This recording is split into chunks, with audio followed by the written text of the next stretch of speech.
Hello everyone, welcome back to Pathashala. I am Shilpa Pradeep. Today we are going to do a super simple and fun science experiment that you can try at home. We'll see how a heavy object like egg can sink in plain water, but the same egg can float in salt water. Let's learn the science behind it. Here I have two jars of water, one with a plain water and one with a salt water. I have added a few spoons of salt and stirred it well. Now let's drop an egg into each glass and see what happens. So I'm dropping an egg into the plain water. See, it settled down. And now I'm dropping an egg in the salt water.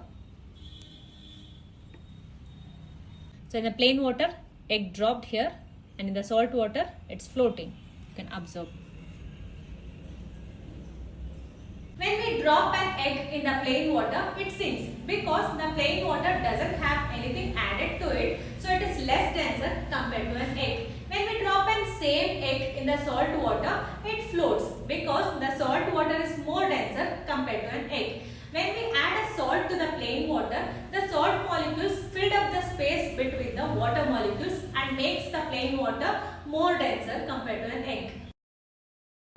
There is a magical force in the water called buoyant force.